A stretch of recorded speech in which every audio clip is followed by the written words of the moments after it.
नमस्कार, DD news में आपका स्वागत है। मैं हूं चंद्रशेखर जोशी और आइए सबसे पहले आपको दिखाते हैं इस वक्त की हेडलाइंस। लोकसभा में बहुत दिनों से जारी गतिरोध पर लगी लगाम। आज 2 बार के स्थगन के बाद निचले सदन में बजट पर चर्चा की हुई शुरुआत। राज्यसभा में भी चर्चा जारी।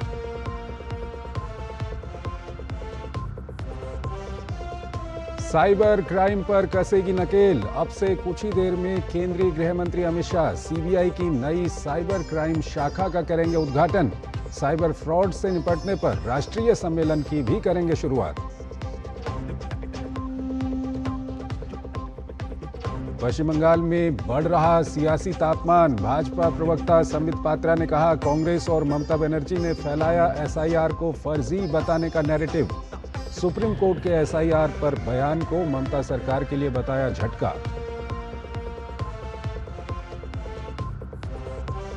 असम के मुख्यमंत्री हेमंत बिस्वा शर्मा ने गौरव गोगोई, भूपेश बघेल और जितेंद्र सिंह अलवर के खिलाफ 500 करोड़ रुपए का मानहानि मुकदमा किया दायर। कांग्रेस नेताओं के आरोपों को बताया दुर्भावनापूर्ण।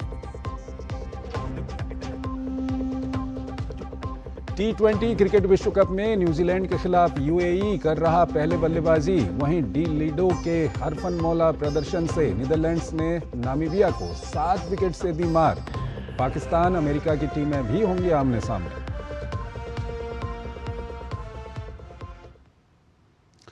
और आइए अब खबरों को विस्तार से देखते हैं। लोकसभा में कई दिनों के गतिरोध के बाद मंगलवार को दोपहर बाद सदन की कार्यवाही सुचारू रूप से चली।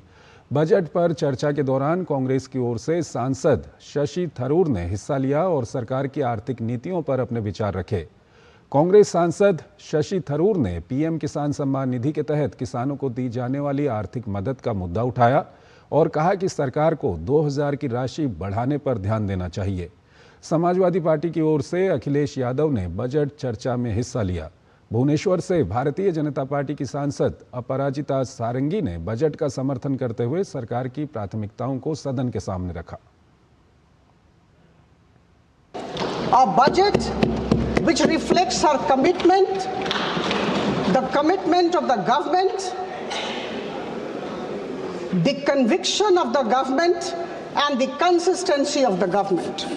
We are all moving towards one and only one goal in the country, and the goal is to make India Viksit Bharat by 2047. And I can say with all conviction at my command that this particular budget of the financial year 26-27 is definitely a very strong step in our common journey. इससे पहले BJP के वरिष्ठ नेता रविशंकर प्रसाद ने DD news से विशेष बातचीत में कहा कि राहुल गांधी बेवजह सदन की कार्यवाही बाधित कर रहे हैं, जो लोकतंत्र के लिए उचित नहीं है। उन्होंने कहा कि लोकसभा अध्यक्ष बहुत अच्छे तरीके से सदन का संचालन कर रहे हैं। पूर्व केंद्रीय मंत्री और पटना साहिब से सांसद बीजेपी के वरिष्ठ नेता रविशंकर प्रसाद हमारे साथ हैं। सर, बजट पर चर्चा शुरू नहीं हुई, राष्ट्रपति के अभिभाषण पर चर्चा शुरू हुई, पूरी नहीं हुई, प्रधानमंत्री जवाब नहीं दिए। कैसे देखते हैं विपक्ष के इस आचरण को? डेमोक्रेसी में उचित है? बड़ी पीड़ा होती है। संसद का ये सत्र बहुत महत्वपूर्ण होता है। राष्ट्रपति का अभिभाषण, बजट पर चर्चा, कई सांसद चाहते हैं, विपक्ष के भी चाहते हैं चर्चा हो, हम भी सुनना चाहते हैं, लेकिन राहुल गांधी लगता है बिल्कुल चर्चा नहीं चाहते हैं। देखिए, मुझे एक ही बात कहनी है, राहुल गांधी अपनी मन मर्जी से अपनी पार्टी को चलाएं और डुबाएं। आज भी जिला परिषद के चुनाव के नतीजा है ना महाराष्ट्र में, जी सफाया हो गया ना उनका, लेकिन संसद नियमों से चलेगा, परंपराओं से चलेगा। इसलिए कोई किताब निकली नहीं निकली, उसका सोर्स क्या है, ऑथेंटिकेट नहीं है, तो इस तरह के बेबुनियाद और अनऑथेंटिकेटेड चीजों को उठाना और उस पर संसद पर फिर डिरेल करना, ये क्या है? ठीक, आप अपनी बात बोलिए, खूब आलोचना करिए, हम कहाँ कहते हैं, इसका ध्यान रखना चाहिए। विपक्ष के द्वारा लोकसभा स्पीकर पर भी सवाल खड़े किए जा रहे हैं और विश्वास प्रस्ताव लाने की बात की जा रही है, ये कितना? देखिए, मैं उस दिन सदन में था और जिस तरह से कांग्रेस की महिलाएं आगे बढ़ी तो प्रधानमंत्री के ऊपर सीधा कुछ हमले का इरादा था। देखा है ना जिस तरह से वो पूरा लेकर के आगे बढ़ी। ये ठीक नहीं है, दुर्भाग्यपूर्ण है। आज तो बीजेपी के महिला सांसदों ने भी इस बात को कहा है, कंफर्म किया है। इसलिए माननीय स्पीकर ओम बिरला जी बहुत नियमानुसार चलाते हैं, बहुत संयम रखते हैं। कितनी बार हम लोग बैठे बैठे उब जाते हैं, वो नहीं उबते हैं। अपनी बात कहिए और उनके बारे में ये बोलना तो बहुत दुर्भाग्यपूर्ण है, इसकी हम भर्त्सना करते हैं। शुक्रिया केंद्रीय मंत्री रविशंकर प्रसाद, जिनका साफ तौर पर यह कहना है कि स्पीकर बहुत ही पेशेंस रखते हैं सदन को चलाने में, और उनके खिलाफ इस तरह की बातें करना हम उसकी भर्त्सना करते हैं, निंदा करते हैं। कैमरामैन विनोद ओझा के साथ संसद भवन से मैं राजेश राज, डीडी न्यूज के लिए। भारत आज दुनिया में तीसरा सबसे बड़ा नवीकरणीय ऊर्जा उत्पादक देश बन चुका है। केंद्रीय मंत्री प्रहलाद जोशी ने राज्यसभा में प्रश्नकाल के दौरान ये जानकारी देते हुए बताया कि देश का लक्ष्य 5 million metric ton green hydrogen उत्पादन का है। इस दिशा में वन ग्रीन हाइड्रोजन प्रोजेक्ट एक महत्वपूर्ण कदम है जो नवंबर 2025 तक देश को समर्पित किया जा चुका है। इस परियोजना की कुल स्थापित क्षमता लगभग 8300 मेगावाट है।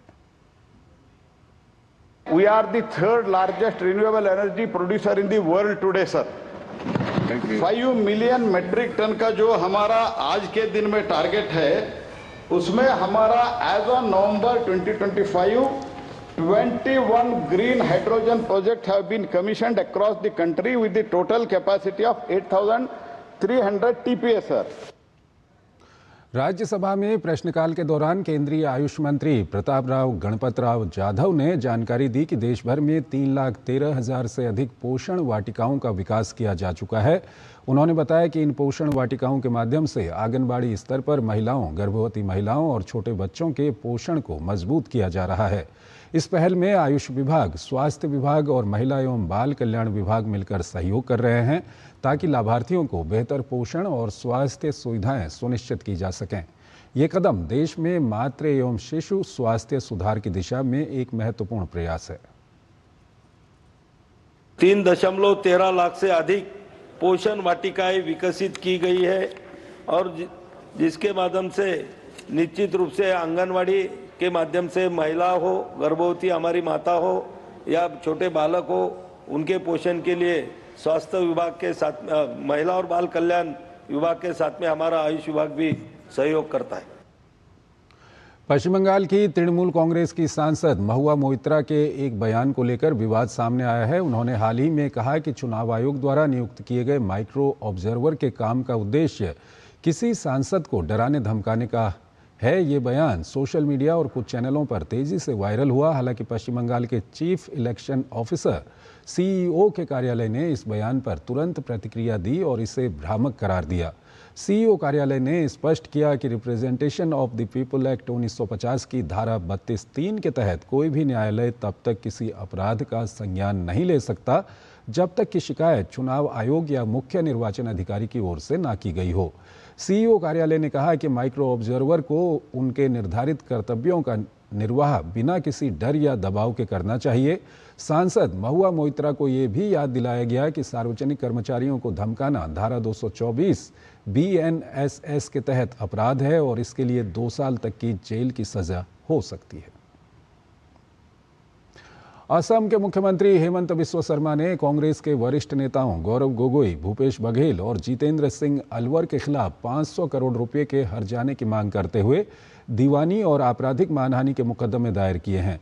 मुख्यमंत्री ने कहा कि वो राजनीतिक दबाव या सार्वजनिक हमलों से डरने वाले नहीं हैं। उन्होंने कहा कि हिट एंड रन राजनीति का दौर खत्म हो चुका है। अगर उनमें हिम्मत है या उनके पास सबूत हैं तो वो अपने आरोप अदालत में साबित करें। 4 फरवरी को एक जॉइंट प्रेस कॉन्फ्रेंस में असम कांग्रेस के अध्यक्ष गोगोई ने सीएम शर्मा और उनके परिवार पर राज्य में 12,000 बीघा जमीन पर कब्जे का आरोप लगाया था। मुख्यमंत्री ने कांग्रेस नेतृत्व पर बदनाम करने और राजनीतिक नाटक करने का आरोप लगाते हुए कहा कि यह हमला गांधी परिवार के इशारे पर किया गया। दरअसल कुछ दिन पहले कांग्रेस सांसद गौरव गोगोई ने छत्तीसगढ़ के पूर्व मुख्यमंत्री भूपेश बघेल की मौजूदगी में hoishps.com नामक डिजिटल प्लेटफॉर्म लॉन्च किया था। गौरव गोगोई ने कहा था कि ये पोर्टल मुख्यमंत्री हेमंत बिस्वा शर्मा के राजनीतिक सफर और उनकी शासन शैली की जांच परख के उद्देश्य से बनाया गया है। उन्होंने दावा किया कि इसमें मुख्यमंत्री के सार्वजनिक जीवन से जुड़े दस्तावेज, वीडियो और अन्य सामग्री शामिल हैं। कांग्रेस नेता ने कहा कि इस पहल का मकसद असम की जनता के सामने तथ्य रखना और जवाबदेही को बढ़ावा देना है। भूपेश बघेल ने भी गौरव गोगोई की बातों के समर्थन में बयान दिया था।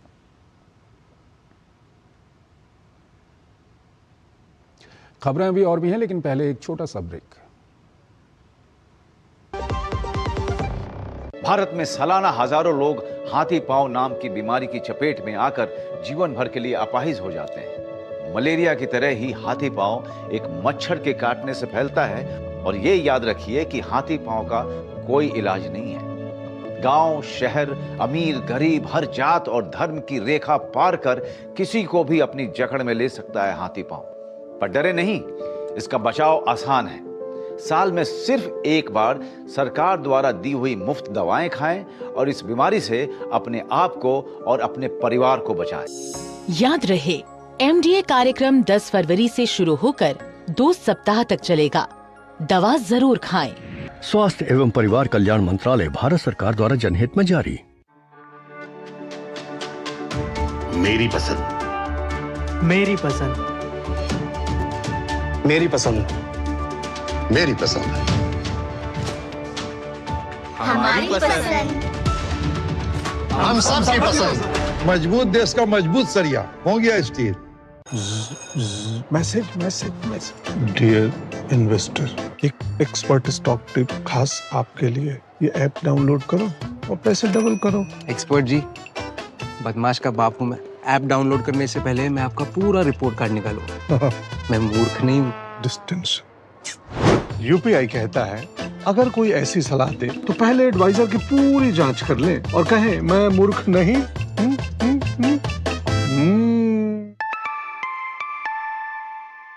जाइए, आप भी किसी का टेस्ट लीजिए। क्या आपको है आकर्षक बचत विकल्पों की तलाश? LIC प्रस्तुत करता है नवजीवन श्री सिंगल प्रीमियम प्लान। एक मुश्त प्रीमियम राशि जमा करें, जीवन बीमा कवर का आनंद उठाएं, परिपक्वता पर गारंटीकृत निश्चित राशि प्राप्त करें। तरलता विकल्प भी उपलब्ध। अभी खरीदें। मौजूदा पॉलिसी धारकों के लिए आकर्षक छूट, नियम और शर्तें लागू। स्वागत है आपका ब्रेक के बाद। तमिलनाडु, जहां विकास की रफ्तार तेज है और जंगल की ज़रूरतें भी उतनी ही ज़रूरी। सवाल सिर्फ तकनीक का नहीं, संतुलन का भी है। दशकों तक कोयम्बटूर के मदुक्कराई जंगल में ट्रेन की सीटी की आवाज़ अक्सर दर्दनाक हादसे की आहट होती थी, लेकिन अब तकनीकी क्रांति इस कहानी को बदल रही है। इस विशेष रिपोर्ट में आप देखेंगे कि कैसे आर्टिफिशियल इंटेलिजेंस जंगली हाथियों के लिए डिजिटल सुरक्षा कवच बना रहा है। तमिलनाडु के कोयम्बटूर का मदुकराई जंगल एक ऐसा कॉरिडोर जहां सदियों पुराने हाथियों के रास्ते से आधुनिक रेल लाइनें गुजरती हैं। 2008 से 2022 के बीच 11 हाथियों की जान गई। हर हादसा एक चेतावनी था। सरकार ने इस चुनौती का जवाब दिया आर्टिफिशियल इंटेलिजेंस से। हम लोगों ने 12 टावर्स लगाए, जिस पे AI कैमरे लगाए गए हैं। 24 AI कैमरे लगाए गए हैं और इन सारे कैमरों को कंट्रोल रूम के तहत सभी को जोड़ करके रियल टाइम अलर्ट हम लोग जनरेट करते हैं और ये अलर्ट फॉरेस्ट डिपार्टमेंट स्टाफ को भी जाता है और रेलवे में जो लोको ड्राइवर्स हैं उनको भी दिया जाता है, जिससे उन्हें पता चल जाता है कि इस वक्त इस लोकेशन पर ट्रैक पर एक हाथी है और इससे उन्हें मदद मिलती है हाथियों को बचाने में, क्योंकि वो ट्रेन्स को स्लो कर सकते हैं या ट्रेन्स को रोक सकते हैं। इस AI सर्विलांस प्रणाली की लागत 6.5 करोड़ रुपए है। 15 मीटर ऊंचे 12 टावर, जिनमें 24 थर्मल इनेबल्ड नाइट विजन कैमरे लगे हैं, जो इंसान, वाहन और हाथी के बीच 100% सटीकता से अंतर कर सकता है। There are 2 tracks are there, A and B, which covers over the 2 kilometers for track A and track B. The reason behind the elephants crossing the track is there is a pond in there. Even though physical presence, we cannot make it in the night time. The visibility lights and it causes the elephants impact too.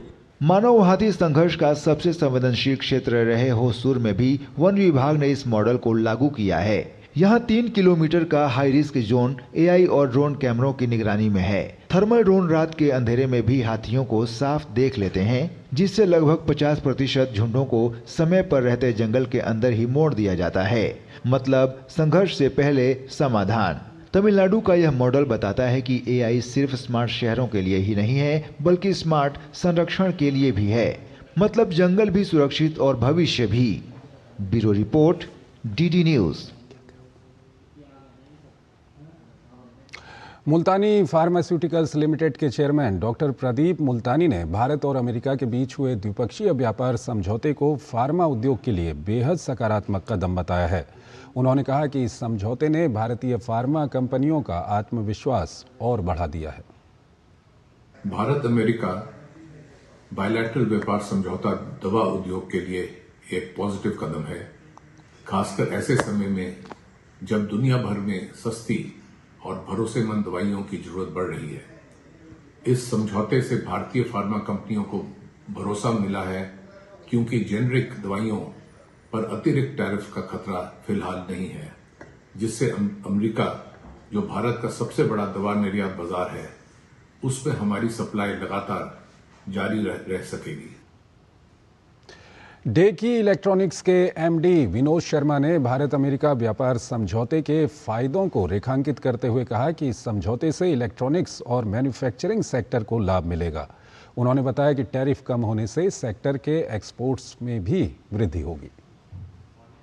Bharat और America के बीच जो recently announced bilateral trade agreement है, इससे हमें उद्योग जगत में, manufacturing में और विशेषतर इलेक्ट्रॉनिक्स उद्योग में बहुत एनकरेजमेंट मिला है। इमीडिएटली जो हमारे कुछ एक्सपोर्ट्स हो रहे थे मोबाइल फ़ोन्स के अलावा, मोबाइल फ़ोन तो ज़ीरो ड्यूटी पे था, लेकिन कई और कंपोनेंट्स और प्रोडक्ट्स हम यूएस को एक्सपोर्ट कर रहे थे, वो रुक गए थे 50% ड्यूटी होने की वजह से। वो इमीडिएटली अब रीस्टार्ट हो गए हैं और स्ट्रेंथन होने लगे हैं। हमें पूरी उम्मीद है कि 3 साल की अवधि में हम एक विकल्प, एक कॉम्पिटिटिव ग्लोबल मैन्युफैक्चरिंग हब के रूप में उभरेंगे। ट्रस्ट एंड सेफ्टी डिजिटल भविष्य की नींव विषय पर राजधानी दिल्ली में मंगलवार को साइबर पीस ग्लोबल समिट 2.0 का आयोजन किया गया। इस सम्मेलन में सरकार, नीति निर्माण, प्रौद्योगिकी, कानून प्रवर्तन और शिक्षा जगत के विश्व प्रसिद्ध नेताओं, विशेषज्ञों ने अपने विचार रखे। कार्यक्रम को संबोधित करते हुए नेशनल साइबर सिक्योरिटी के पूर्व कोऑर्डिनेटर लेफ्टिनेंट जनरल सेवानिवृत्त डॉक्टर राजेश पंत ने कहा कि डिजिटल युग में हमारी जिंदगी अब इंटरनेट, स्मार्ट डिवाइस और आर्टिफिशियल इंटेलिजेंस से गहराई से जुड़ चुकी है। साथ ही साइबर खतरों, ऑनलाइन शोषण, डेटा चोरी और डिजिटल अपराधों ने भी अभूतपूर्व चुनौतियां पैदा की हैं। लोगों को बताना कि साइबर हाइजीन अच्छा कैसे होना चाहिए, कैसे अपने आप को बचाव करें, तो ये बहुत एजुकेशन है। इसके मद्देनज़र रखते हुए आज का जो हमारा प्रोग्राम हो रहा है साइबर पीस के द्वारा, ये आम जनता को बताने के लिए, सभी वर्ग के लोगों के यहाँ पे उनको बताने के लिए है कि इसकी क्या इम्पोर्टेंस है। और आज का दिन जो है वो दुनिया में सेफर इंटरनेट डे भी मनाया जाता है। साइबर पीस ग्लोबल समिट 2.0 इन चुनौतियों का सामना करने और एक सुरक्षित, विश्वसनीय डिजिटल दुनिया के निर्माण के लिए समर्पित है।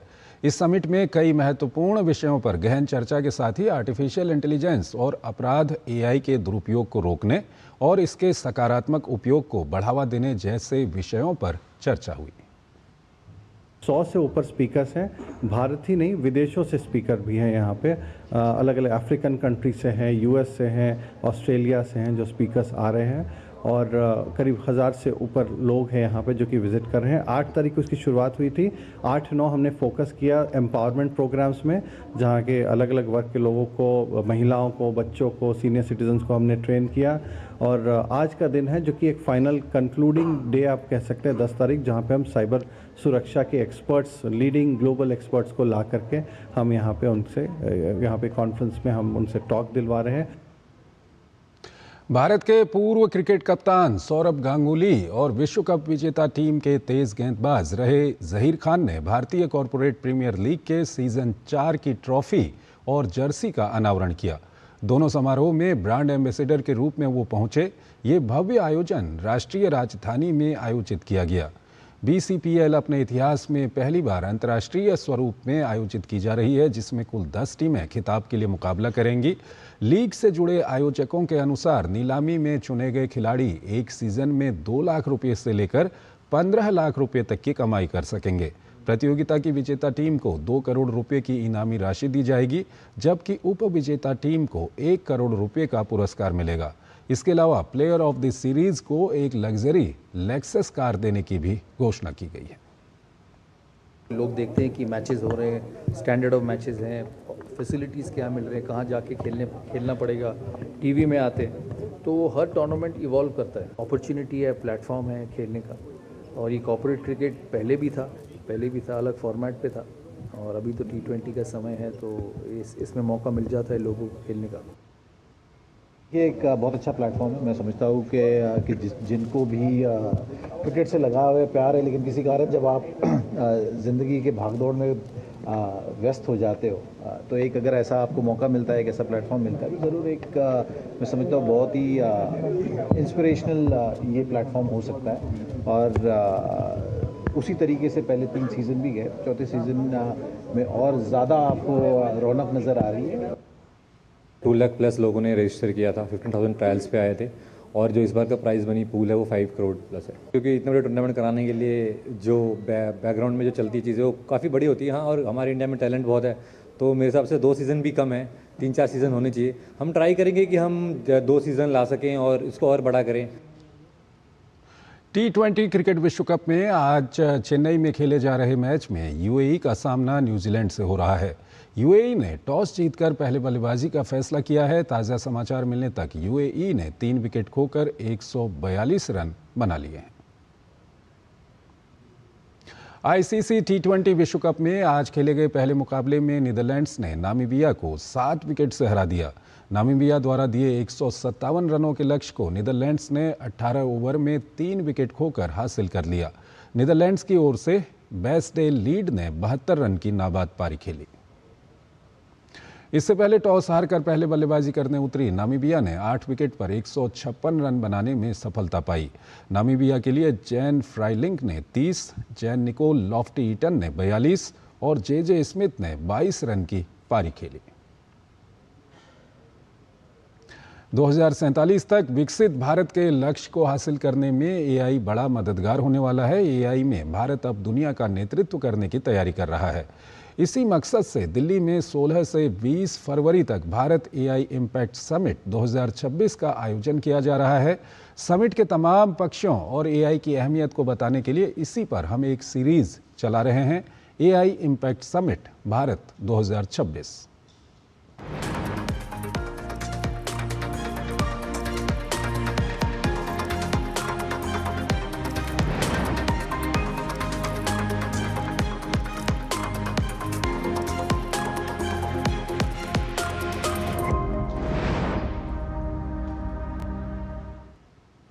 खेल जगत में अब सिर्फ पसीना और प्रतिभा नहीं, बल्कि डेटा और डिजिटल दिमाग भी जीत की रणनीति तय कर रहा है। खिलाड़ियों के खानपान से लेकर चोट की आशंका, उम्र की सही जांच से लेकर मानसिक स्थिति तक आर्टिफिशियल इंटेलिजेंस भारतीय खेल व्यवस्था को नई दिशा दे रहा है। भारत का खेल मॉडल परंपरा और तकनीक का संगम बन चुका है। सरकार की नीतियों, खिलाड़ियों की मेहनत और AI की ताकत से भारत वैश्विक खेल शक्ति बनने की दिशा में तेजी से आगे बढ़ रहा है। आप इस रिपोर्ट को देखिए और मुझे इस बुलेटिन में इजाजत दीजिए। नमस्कार।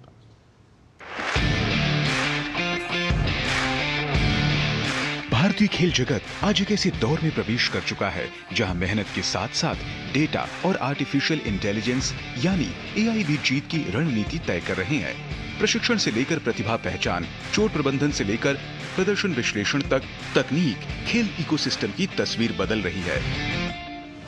आज खिलाड़ी की हर मूवमेंट, हर शॉट और हर दौड़ AI आधारित सिस्टम में दर्ज हो रही है। हाई स्पीड कैमरे और सेंसर तकनीक खिलाड़ियों की तकनीक का सूक्ष्म विश्लेषण कर रहे हैं, जिससे कोच व्यक्तिगत ट्रेनिंग प्लान तैयार कर रहे हैं। AI अब भारतीय खेलों में talent scouting, injury prediction, diet planning और मेंटल हेल्थ सपोर्ट तक में अहम भूमिका निभा रहा है। हम आर्टिफिशियल इंटेलिजेंस का यूज़ स्पेसिफिकली बहुत सारी जगह पे कर सकते हैं, बट अभी हम जहाँ पे यूज़ कर रहे हैं MSNS पटियाला में, वहाँ पे मेजरली जब हम स्पोर्ट्स साइंस के डेटा वगैरह जो प्रोड्यूस होते हैं एथलीट्स के, चाहे वो फिजियोलॉजिकल प्रोफाइल्स हो या मस्कुलोस्केलेटल स्क्रीनिंग के डेटा हो, वहाँ से हम एक रिस्क असेसमेंट एनालिसिस करते हैं और वहाँ से आपको पता चलता है कि कौन से एथलीट ज़्यादा रिस्क ऑफ इंजरीज में है, जिसका रिस्क क्वोशेंट हाई है, जो रिस्क जिनको इंजरीज का ज़्यादा है। एआई अब सिर्फ एलीट खिलाड़ियों तक सीमित नहीं है। सरकार की खेलो इंडिया योजना के तहत देश भर में स्थापित खेलो इंडिया सेंटर्स में तकनीक आधारित प्रशिक्षण सुविधाएं विकसित की जा रही हैं। इससे गांव और दूर दराज इलाकों की प्रतिभाओं को भी शुरुआती स्तर पर ही वैज्ञानिक मार्गदर्शन मिल रहा है। भारतीय खेल प्राधिकरण के खेल विज्ञान केंद्र में बायोमैकेनिक्स, न्यूट्रिशन और रिकवरी के साथ साथ एआई आधारित एनालिटिक्स का इस्तेमाल हो रहा है। टारगेट ओलंपिक पोडियम स्कीम के तहत चुने गए खिलाड़ियों को एआई आधारित प्रदर्शन मूल्यांकन, विदेशी प्रशिक्षण और विशेषज्ञ सहयोग मिल रहा है। इसका असर ओलंपिक, एशियाई खेल और विश्व चैंपियनशिप जैसे मंचों पर भारत की बढ़ती पदक संख्या के रूप में दिखाई दे रहा है। मैच रणनीति, निष्पक्ष निर्णय और दर्शक अनुभव को बेहतर बनाने में भी एआई तकनीक अहम भूमिका निभा रही है।